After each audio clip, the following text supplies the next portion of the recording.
Hey everyone, just got back from Pours in the Park in Michigan in 2023. Now the question is, should you go next year? Stay tuned. So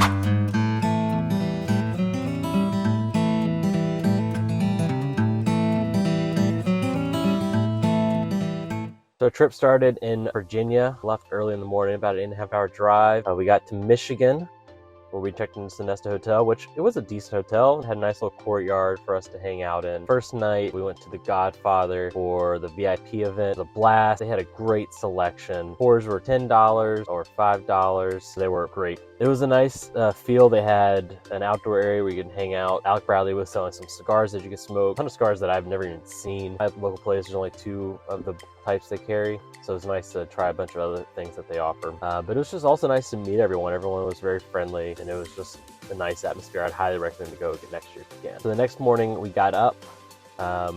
They had buses at I think 11 or 11:30. First thing started at 12 where we walked in. I want to stop the video there. Shout out to Ricky and all the other volunteers there. This event could not have happened without you. I appreciate all the hard work you put into this. Dan and Sean are constantly running around talking to people, and there's had to be others that were in the background running the event. It's just, I can't thank you enough. You guys did a great job. It was a very nice venue. They had a nice open area park. At the top you had the main building. In the main building they had the Discovery deconstruction. I was unfortunately not there early enough to be able to sign up for it. I think they only had 20 people, but if you want to do it, I talked to the lady who's running it. Bardstown does this across the country for free. As long as you have a group of, I think, 20 people or so, Bardstown will send out a salesperson and they can walk you through this deconstruction where you have things you can sample to help bring out the notes of the bourbon. They also had cornhole as an event. Sadly, I lost in the first round. I am not the best cornhole player, but the winners got the heads of whiskey barrels with the Bourbon Junkies logo on it. They had 2 food trucks. One was a burger and one was a taco, both great. The tacos line was a little faster. The different booths they had Traverse City, which had a bunch of whiskeys I've never heard of because Traverse isn't distributed in Virginia, so it was really cool to try a bunch of the stuff and talk to the people who work there.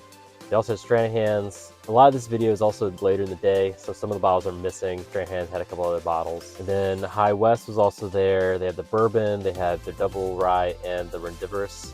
They also had Dragon's Milk. They had a couple other products there. I really wanted to try the Origin. That's the one Dan's always been going on about. It's one of the better versions of that I've had. They also had Magnus there. Again, this video is later in the day. They had the normal Magnus and then a couple other brands that they don't sell in Virginia I didn't recognize. There's also Mammoth Distillery. I didn't end up making it to their booth. Another distillery I didn't really recognize too much is this place called Third Wind. They had a whiskey and 2 different bourbons. Now, I think Bardstown was by far the best booth. They had 6 to 10, and then I had a couple collaborations that were also very good. It was unique to be able to try all together in one flight without having to pay $130 a bottle. 8 was by far the best, and if you can still find the 8, go get it. Green River was also there. I didn't film their booth. They had their bourbon and the wheat. I think they're great value whiskeys if you ever get a chance to try them. Definitely worth the price. They had a fun little game there too. Apparently the bottle shape, you can slide quarters underneath, so you can put it on the edge of the table and kind of practice with your friends sliding them underneath. It was a very fun game. The event, they also had some cigars from Alec Bradley. It was really nice to be able to talk to them and learn about all the difference between cigars. To be honest, I'm not a big cigar guy, so I don't really know much about them. So it was really cool to learn that they helped walk me through with me which one to smoke with the whiskey I had in my hand. I was lucky enough to run into the belt, able to put it on. It was really cool to hold it. It was a much better quality than I thought it would be. It was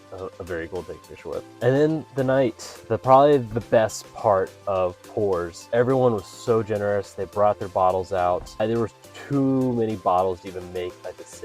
I took this later in the night, so many bottles are already gone. I was able to try EHJ Barrel Proof. That was fantastic. The Burr Rye was there from High West. The Yippee from High West was there. John J. Bowman's what I brought to the event. Some people enjoyed that. And then there was this Willet 15 year. I was shocked. I saw it. I immediately poured it in my cup. Oh my gosh, I can't believe I saw that bottle. That's a bottle I will never, ever be able to buy at retail. The Remus 5 was there, which is, I was really happy to try because they don't make that anymore. I mean, it's just impossible to find. They had a bunch of Four Roses, single barrels were there, Four Gate, a bunch of Starlight, the cigar batches, and the honey. And in the end, there was the Old Forester. I didn't quite understand this bottle. It looked very old, but I don't really know the history behind it. If anyone knows the history, please put down in the comments, because I would love to learn more about that bottle. So, final question, was it worth it? The VIP event, 100% worth it. Met some great people, very laid back, great atmosphere, had a nice buffet of food,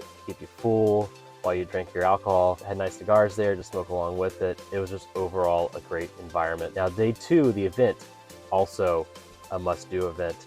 They had a ton of distilleries there. It was a nice outdoor venue. We had shade from the trees. You had the building if you needed to, but it was just an absolute perfect day. They had 12 drink tickets, but that was plenty. We were given on the event, we had Virtue Agent Ore glass, which Agent Ore glasses are my favorite, so it's nice to have one of those with the Portage in the Park logo on it. I would highly recommend buying an Agent Ore glass if you don't have one. But overall, it was a great day. And then to top it off, I think the best part of the trip was the bottle share. I got to try bottles that I will probably never be able to try again. The generosity of the community is just something I can't even fathom. After seeing all the bottles that people had put out there, some people brought a whole bag of bottles, pulled 6 bottles out, put them on the table. It was just unfathomable. Not only the quantity, but the quality. These bottles were just out of this world. So again, next year, buy your tickets early. I know the VIP tickets always sell out. I cannot recommend this event enough. Cheers.